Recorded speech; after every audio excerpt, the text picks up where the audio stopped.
So tonight, if you suck, they come in.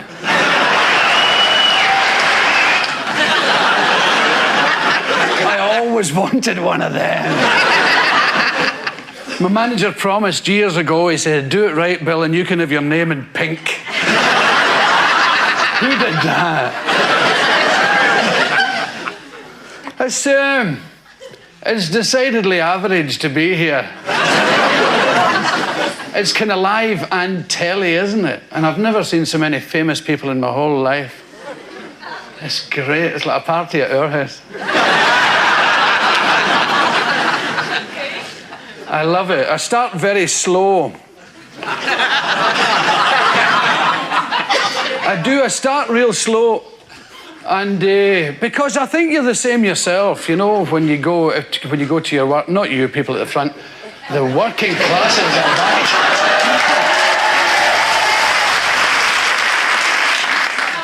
The ones they talk about in those political programmes as the ordinary people. Oh, you ordinary people up there. Well, when you go to your work in the morning, like 8 o'clock or whenever you start, you don't sort of go 8 o'clock and into it. You sort of relax and scratch your arse and read the paper and look out the window. Well, this is me at my work. This is me, I'm doing it. I'm not on a yop scheme. This is what I do.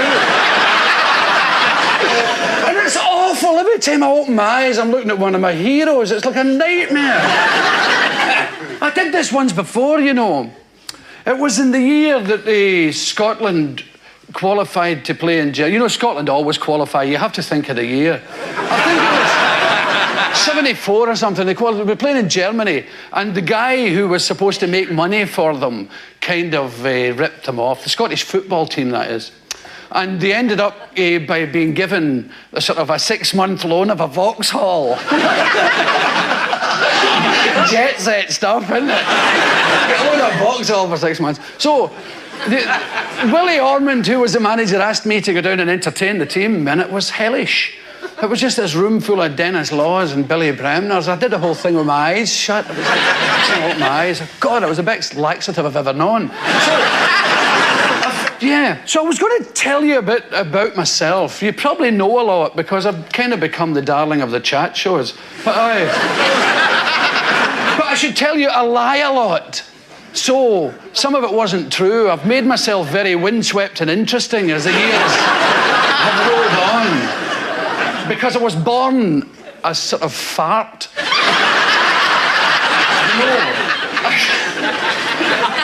I've tried everything to be exotic. You know, and I've fought being plain all my life, but it keeps coming back. I always look... When I buy something expensive, I look as if I stole it, you know. That's what I look about me. You know, people give me presents, you know.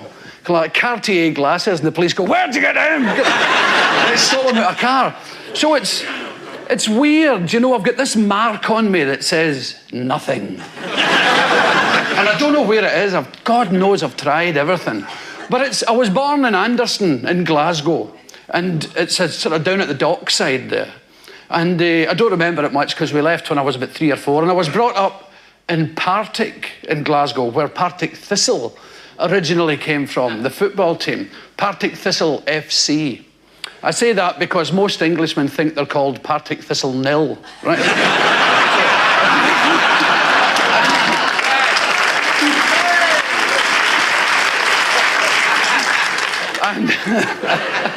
And they're always good for a laugh, you know, Partick Thistle. And, what can I say? I was brought up as a Catholic in Partick, and it was okay. I got A-level guilt, you know. Every time I interfere with myself, I think I'm going to hell, you know. It was an okay education for everybody else. I think I spent most of the times watching pigeons screwing in the reef. That was it. That was the education. But I was very lucky because there was full employment on the Clyde, you know, and that was the way of Glasgow then. The shipyards, the schools opened their doors and the shipyards opened theirs and everybody poured in. And I became a welder. I was actually becoming an engineer and joined the wrong queue. And it's the truth. Because everybody had jobs, go like, engineers this way, Mr. Hughes, and I joined the wrong line and became a welder. And I started being an apprentice welder without even knowing what a welder was. I didn't know what you pressed to make it work, for Christ's sake. The stuff. That was it, and I joined the Territorial Army to make myself a bit more exotic. I did. It was the parachute regiment. And I got my red beret, and I looked like Acne. I had my uniform, and I got my wings and everything. And we did an exercise once. It was a complete and utter waste of time, as the entire Territorial Army is. We did an exercise. It's a dreadful waste of time and money. Oh, I swear, we did an exercise in Cyprus. All us paratroopers and stuff, in the Carigna Mountains with my gun. And we chased, the parachute regiment chased the Green Howards through the mountains for 10 days, and we caught one. There was thousands of us, armed to the teeth, bayonets down the trousers, and it was great. They'll pose it. Everybody looked like Rambo climbing. At last I'd become exotic, and we caught this poor bastard. And he worked in the same shipyard as me. He was a territorial too. It was great. I could have sneaked up behind him in the canteen and saved the country a fortune.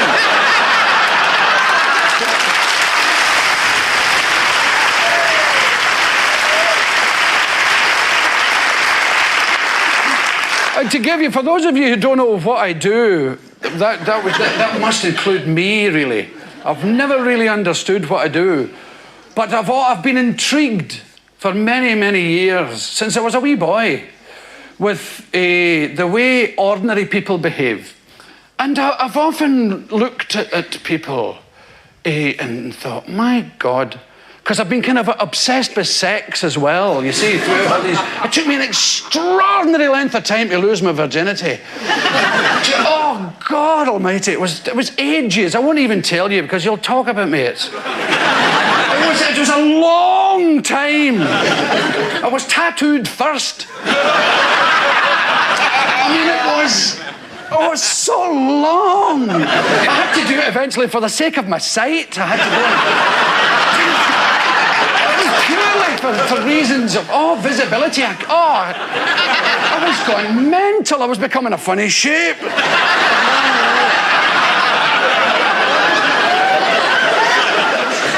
No, really. And I seem to see things that people don't just take. I was in Los Angeles, and this is the truth. There was a sign, and it said, "To the Braille School." And I thought, who's it for? And I thought, why don't they do all road signs in Braille? People stop, go like that. Oh, yeah.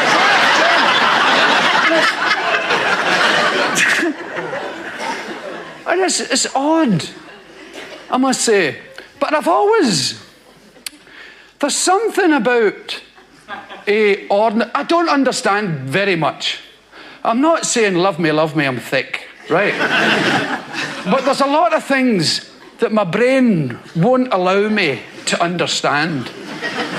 Because they're so incredibly boring. And God knows I've tried. Especially with politics, and you get 2 pages, you go, oh, bollocks, who cares? Who cares? That's how I've become a kind of anarchist, I think roughly the desire to be a politician should bar you for life from ever being one. Just watching them, don't vote, it encourages them. Just watch them, God. Isn't that awful?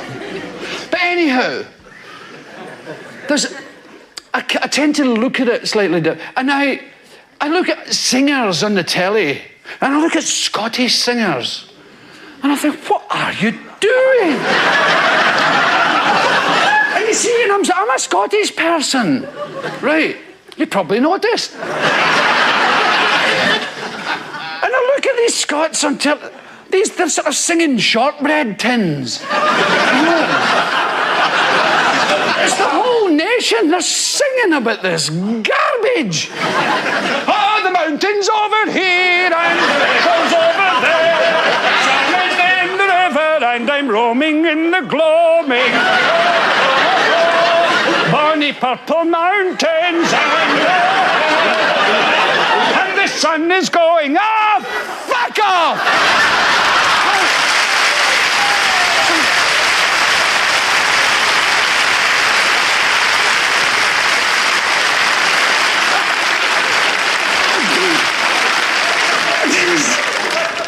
I don't even begin to understand that.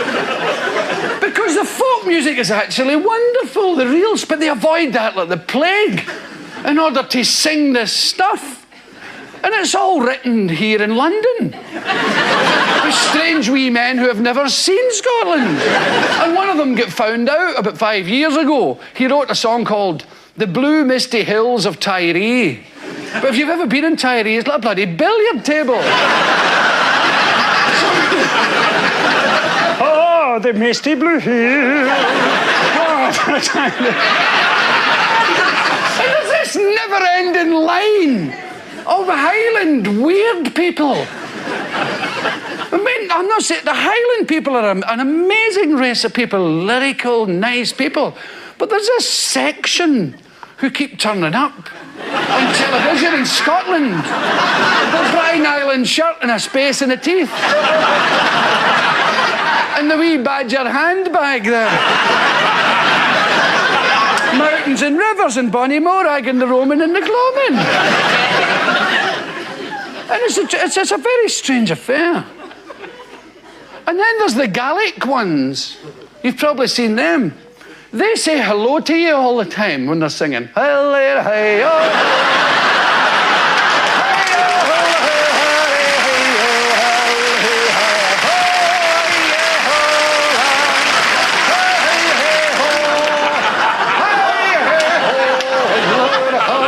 This is a song they do when they're mashing up the Harris tweed to send it off and they say, why are you wearing a Brine Island shirt?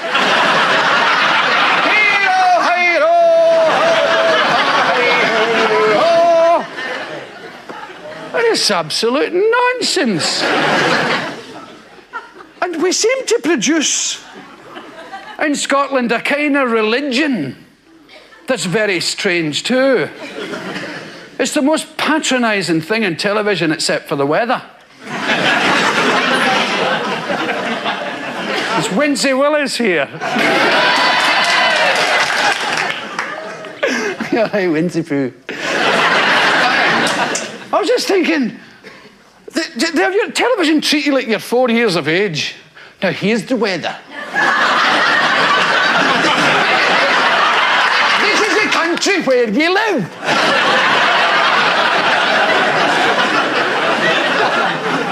And this is a wee cloud. Probably not. I really feel brassed off when they do that. They stick clouds and lightning on the board. You don't need to do that. I know what a cloud looks like. Just tell me, I'll understand. You have to behave yourself. I can't get it.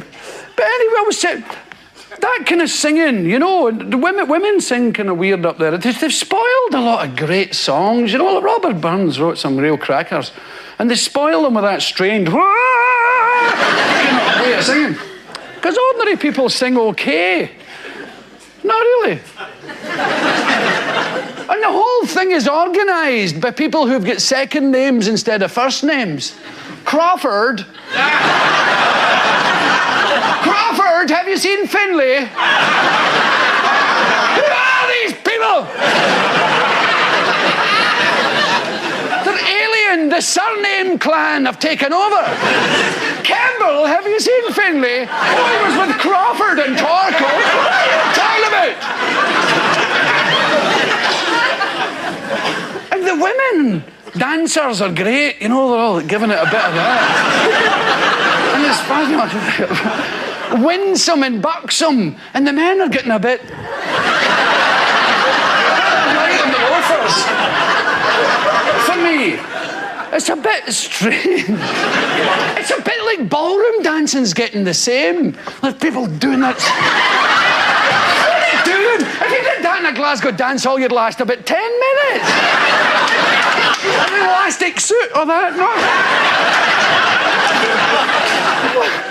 What's that? And what's the paso doble? Nobody actually does the paso doble except them. And drunk people on holiday in Spain. So, and then religion, as I was telling you. Now, religion's a real growth industry in Scotland. The BBC religious department's got 14 offices. What do they do all day? You can't hear the typewriters for the rattling of the rosaries up there. So it's very odd. And they've got this never-ending procession of wee men who come on at night and tell you how dreadful the world is. And then in the most patronising possible way, try to introduce you to God. Now, if there's a God, and I suppose there is, really, because I've always thought, if you believe in God, if anybody believes in God, there is one, you know. And it's not up for question. But these wee men come on and try and tell you, and the ones on England and the Radio 4 in the morning aren't any better. They seem to have this never-ending line of people called Nigel. They'll tell you all about God in this strange fashion. Yes, I went to a football match the other day.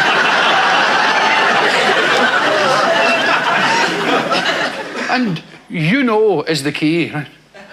You know.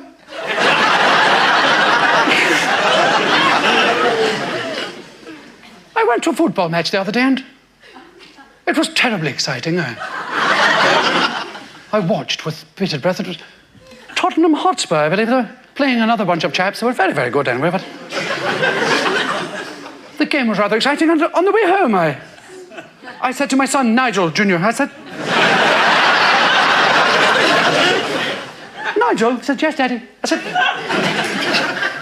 did you enjoy the game, Nigel? Oh, yes, Father. It was super and terribly exciting. Is that all, Nigel? Well, yes, Daddy. But Nigel, didn't you attempt to think of it on a more spiritual plane? Did Jesus play for Tottenham Hotspur, Daddy? And, you know, in a funny way, he did.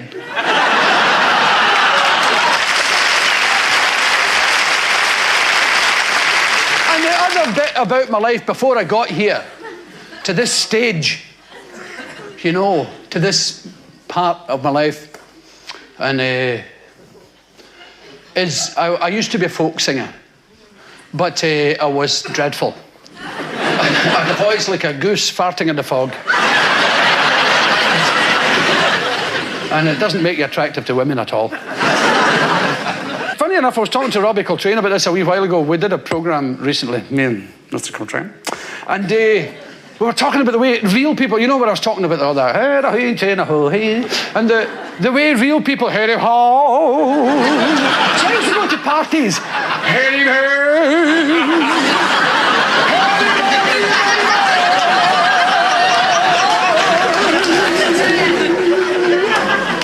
hide still, I still fall in love. Go yourself, big man, shut up.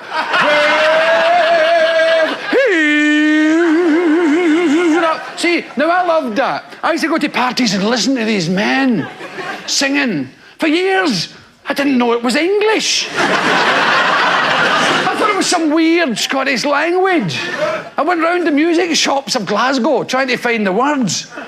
See, well, how does it go? See, well, it's it goes head of hall.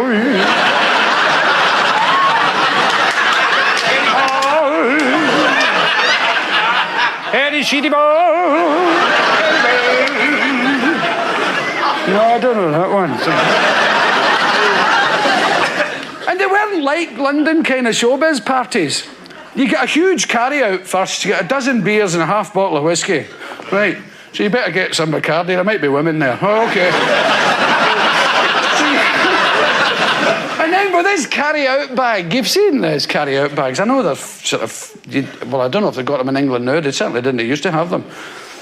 It's a carrier bag with a brewery on the side there. And off you go, looking for a party. Now I mean, you haven't been invited anywhere. You don't get invited. They sort of happen. So you get the bag and then you go along these tenement streets listening.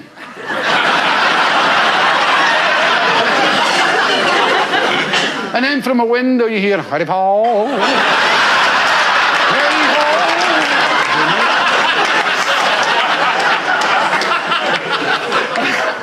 I'll do the big man. Easy, up we go. And then when you get there, if this ever happens to you, just tell them Jimmy said it was okay. There's always a Jimmy in the room.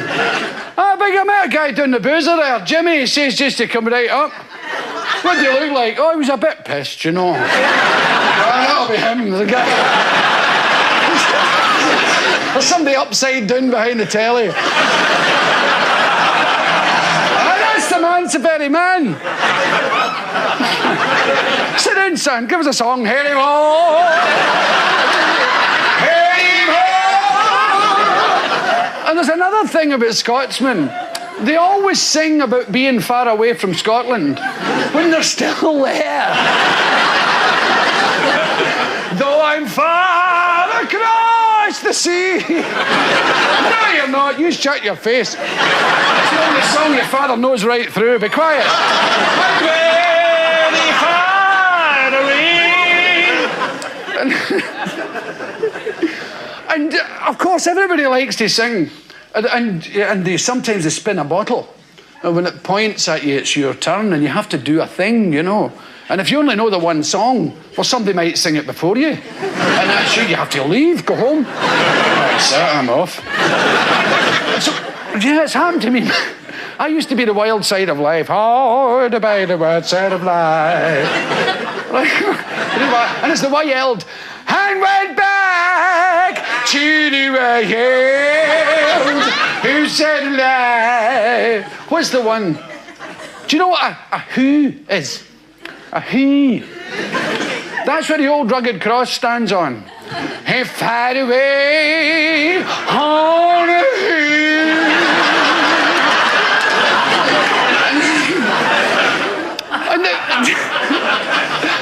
And the priest just... The priest used to come round visiting the houses, you know, to see how everybody was doing. And they were always wee lonely men. They always looked cold, priests. They were never clean, you know. Cold-looking men. They'd come creeping about and say, here's a priest coming. Put that television off. Right, get to your rooms. Come on, hurry, get to your damn rooms. The priest's coming up the bloody stairs. Get to your damn rooms.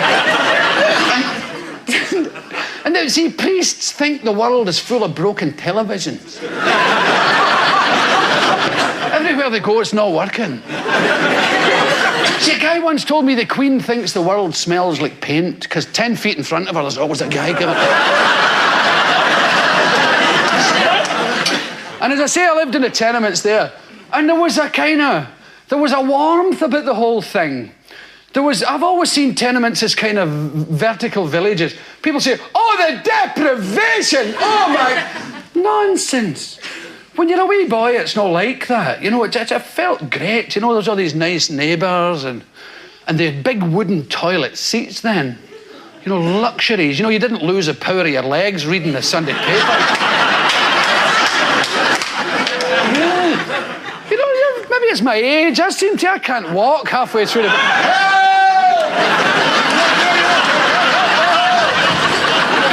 Needles can't get out of the damn thing. It's a point for you. Oh my God.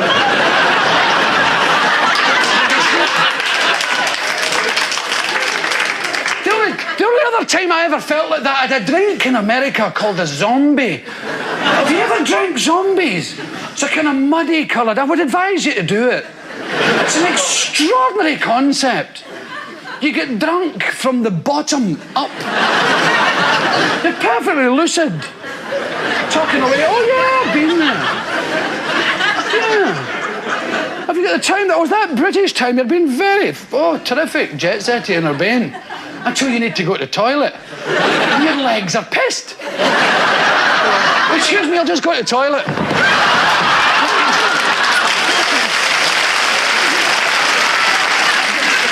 And you can't get up, you see? Come on. It's like Chick Murray once told me he fell in the street and a woman said to him, "Did you fall?" He said, "No, I'm trying to break a bar of chocolate in my back pocket."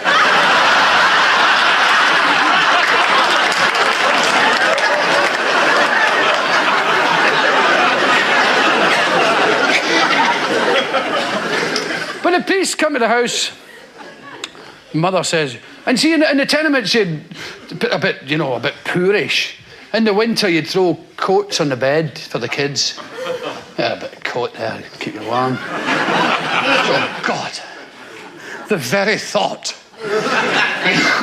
But it was actually brilliant, because you could wear them in the dark and go about playing things. Right, you wear the fur coat and I'll wear this big... And the priest's in having the corned beef sandwiches and the custard creams. Have another crumpet, Father. That's what they're there for. Come on, get it down. Thank you very much, Mrs. Connolly. There's bedlam in the room, but... Will you be quiet? We try to be quiet in there.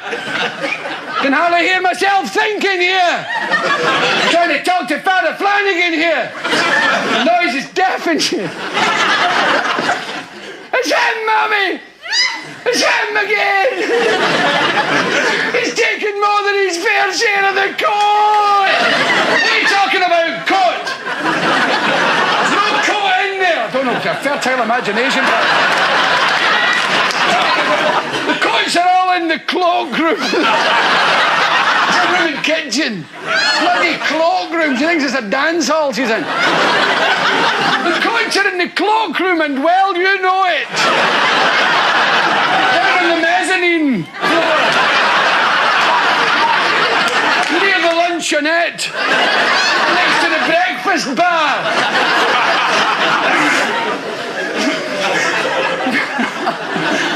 It's an eiderdown. This stupid girl coat. I don't know where they get it. She must have thought it was one of them doovie jackets. Eiderdown! What were you saying, Father? What were you saying about... What were you saying about God there, Father? What was that? All right enough. Here, have a custard cream, that's fine. And you don't say... Bedlam, bedlam, bedlam. Will you stop that in there? I won't tell you. Tell you again. It's him, Mummy. It's him again. What's he doing this time? He's shoving his legs through the sleeves of the item.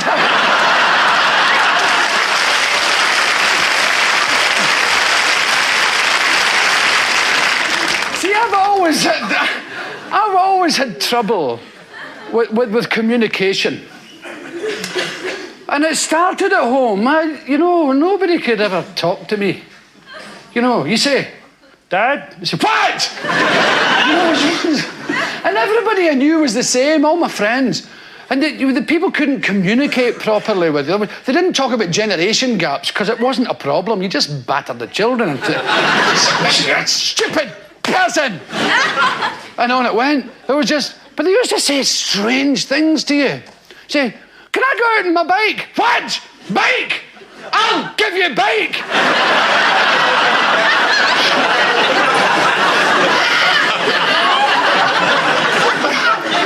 I've got a bike. Don't talk to me like that. And don't think that about me, boy. Can I go to the pictures? What? Pictures, is it? I'll pictures you, my lad.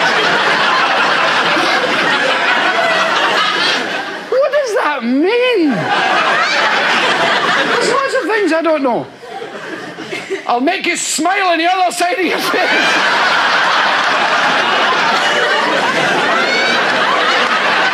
What are you going to do, slash me? And then there's one they use in Scotland. "I'll take my hand off your face, my boy." As they put putting on at high speed, I didn't fancy. No.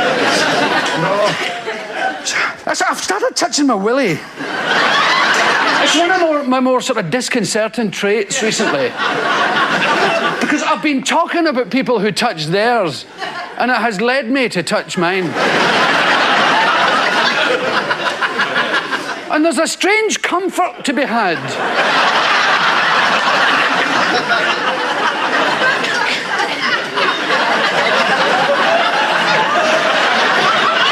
You don't wiggle it about or anything. You check it like you check your change or credit cards or... I think maybe it's going to fall off as you get older, like your hair. Perhaps when you're older you lose your willy. Panic in your soul. Usually happens to men in their 30s. Happened to me and mine. We're lying in the bath, luxuriating, and you look down, and there's your first grey pubic hair. That's your starter for 10. And I thought, God, how awful. Nobody told me about that. Because you don't get like Grecian 2000 adverts with a guy. With the guy walloping it down the front of the jeans. That's another thing I love is adverts. I love the lie. I like lies on that scale, especially because there's nothing wrong with lies. They're fabulous things. My God, I'm a liar for a living. Take my word for it, there is no recession. I am loaded. The Dow Jones Index, I don't even know who the man is. Right. Wouldn't speak to him if I did. So, what was I about to say? On a Saturday morning, in the papers, you get these adverts for things that they obviously can't sell. And people have gone, oh, God, leave it out. What? You know, a combined cigarette lighter and coat hanger or something. Right, so, you know those kind of things, you know, hat and Tuesday match. So, yeah, you know the kind of thing, you know, open neck flannels. So, yeah, bowler hat with sleeves, you know the kind of... People have sort of ideas and they go, that'll take on. On a Saturday morning they appear. Trench coats. Smart trench coats. State size. And there's always a drawing. There's never photographs of these. There's always a drawing of some other bloody coat. It's certainly not the one you're getting through the post. And they sell great things. I've always been tempted to send away, especially for the big slipper. Have you seen the big slipper? I think these adverts are for people who they're aimed at a section of the community who don't go anyplace. They watch the telly all the time. You know, well, I suppose your trench coat, you can watch telly in your trench coat if you like. But it's a one big slipper. And you put your 2 feet in it. And you watch television. In your slipper. And each in a family can have a slipper each. I was always going to buy 2. I was going to buy a pair and leave them in the fireplace. When I'm going out at night, in case a burglar comes in. Who lives here, for God's sake?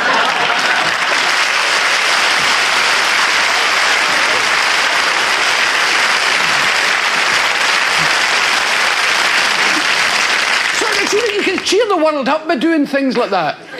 A thing I haven't noticed in England, which is a very, very good thing, well, that is, it's a good thing you haven't got it, is in Scotland they say, well, that's all from television tonight. I bid you all a very, very good night. And especially those of you who live alone. You know, should have just reminded them.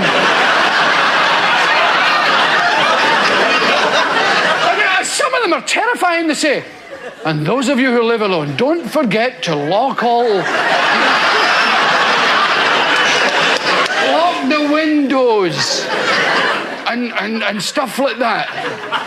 And make sure the flamethrower's working. And the Doberman pincher's got the elastic band round the willy. Keep it out. Don't let it nod off.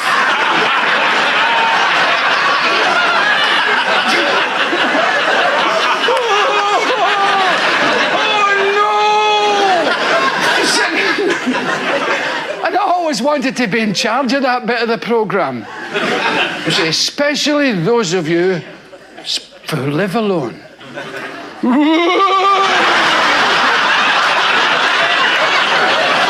God's sake, don't look behind you! Don't turn round! And there's another one they do, as they say. And that's all tonight, and I hope you enjoyed the programmes as much as we did. We also enjoyed them the first time round, and yes, it's been great fun. And in the interest of safety, don't forget to switch off your TV before you go to bed. And for super safety, take the plug out of the wall altogether. Because the house could go on fire. The whole family could be barbecued. And they say, all right, enough, I must do it. If I was the guy doing that, I'd sit at the desk, going, right. He'll be near the telly. He'll be stretching his hand out to put it off. Leave it alone! Do as you're told! Get back to your seat! I'm not finished!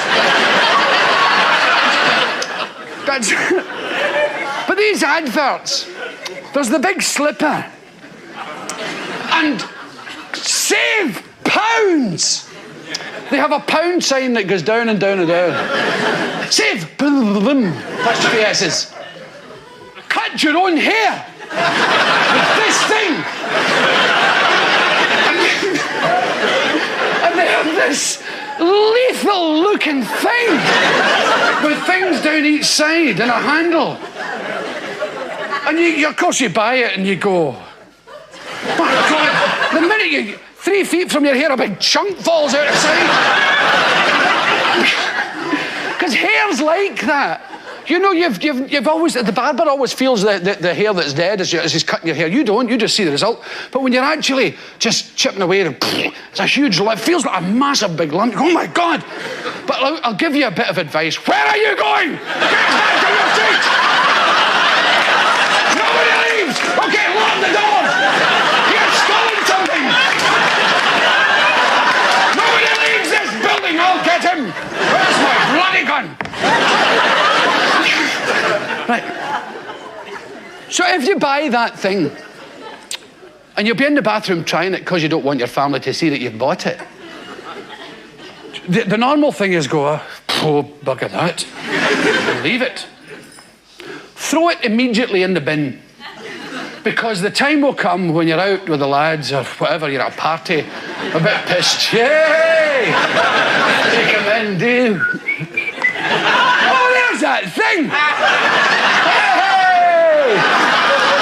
That'll do me! That's brilliant! It's a doggle! Look at that! Upscaled!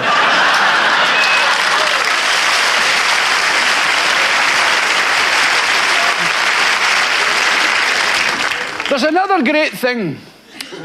It's an energy suit. And it's like a sleeping bag that you wear when you're sitting in the house. It's sleeves and things. And the idea is to save energy, so you put your big suit on and your slipper there.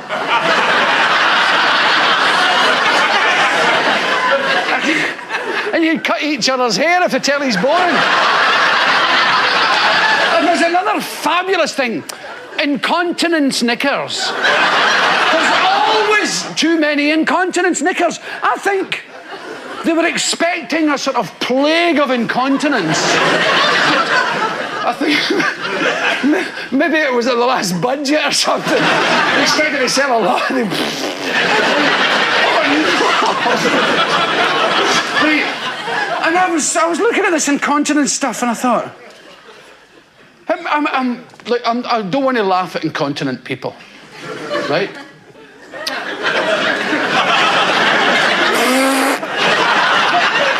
It must be terrible, right? Being incontinent. You know, you get all dressed to go out and you go, psh.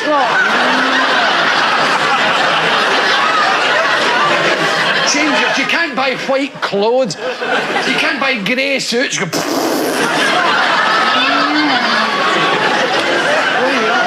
Jesus Christ. Right. Because young people are incontinent too. I mean, it strikes at all ages. Suppose this young trendy guy. Hey. Hey, you guys. He's trying to sneak back to his seat. Get back! You haven't missed a thing. I was only killing time to get back. Go on.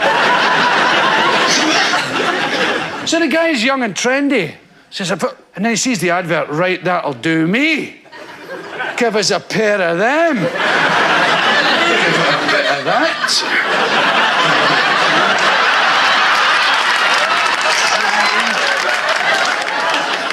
That's the very fellows for me. The see-through +4s. Just a job at St Andrews on a rainy day. Then get the trendy baggy trousers on and off to the discotheque giving it a bit of that, yeah. Hey, how you doing? What's your sign? Sagittarius? All right. Yeah, half man, half horse, yeah. License to shit in the street. That's good.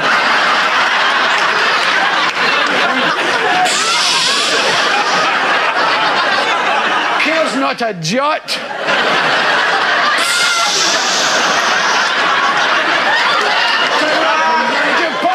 Saddle up and ride it. What's happening later, yeah?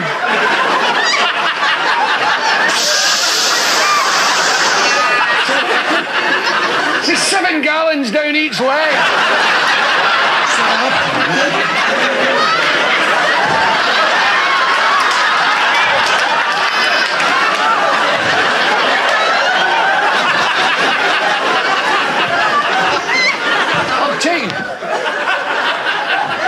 I'll take you home in a minute. I'll just go and empty my underwear.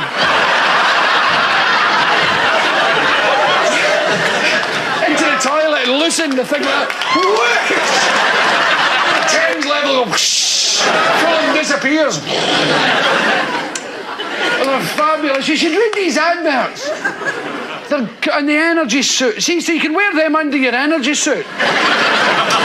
And my favourite, dog bags. Keep dog hair off the furniture. This breakthrough dog bag. And it's a bag you put the dog in. 8 times in his day.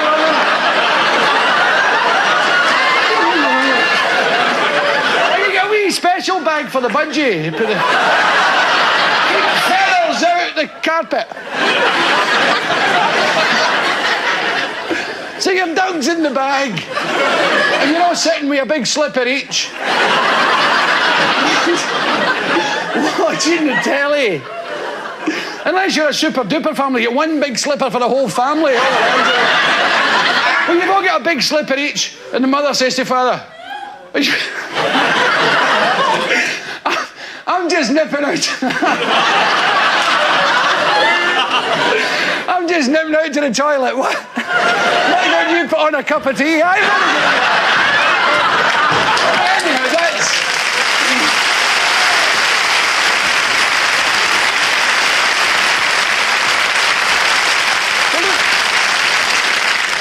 I'm going to leave you. And I'm going to leave you with a complaint.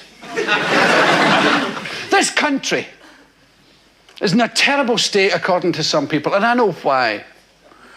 Now, they blamed it on lots of things, and all unemployment, and the value of the pound, and all sorts of other magic things. It's because the national anthem is boring. wrong. I'm not arguing with the lyrics. Well, I am. But not them all. I mean, I think the Queen should be saved. I think it's a great idea. And if anybody's going to save her, God's the very chap. Who am I to rock the boat?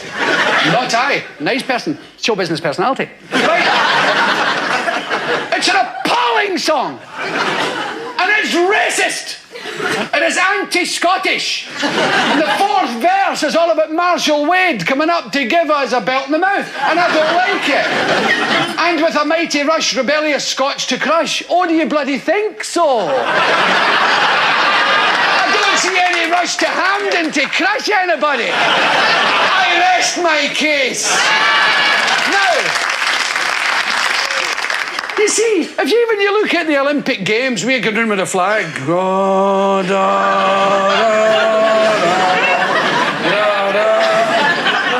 We've been lapped. The games haven't started yet. These emergent nations are giving it. Right. We come from Jabrovia and we don't give a shit.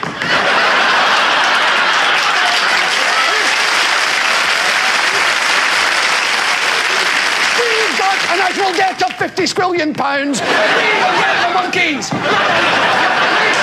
God save. All the other nations don't want us to win. Because when we win, it takes half an hour to the flag out of the bloody pole.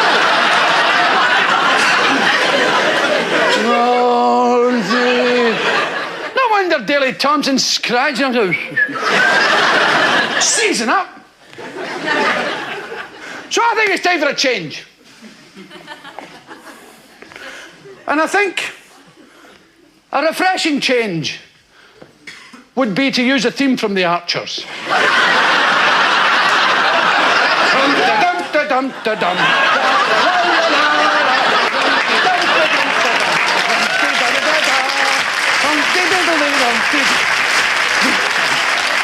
Can you imagine it?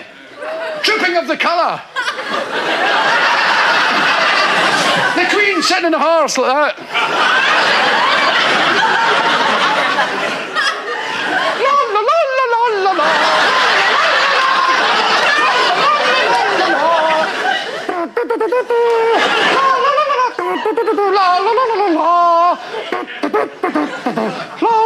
la. And then the public in the seats going rum-de-diddle-dee.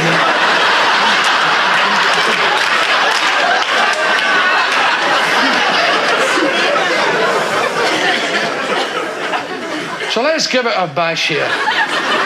1, 2, 3. Now just think. Now that's going to be the lyrics. We're not going to change a thing. It's going to be rum-de-dum-de-dum-de-dum. La la la la la la. Rum-de-bum-ba-bum-ba-bum. Dum-de-diddly-dum. Just think the new immigrants can learn it on the bus on the way in from Heathrow. How do you feel as a new immigrant? You get off the bus, you know the bloody national anthem. La la la la la la la. So ladies and gentlemen, thank you very much for listening to my inane drivel. It's been an absolute pleasure talking to you. You've made a happy man very old.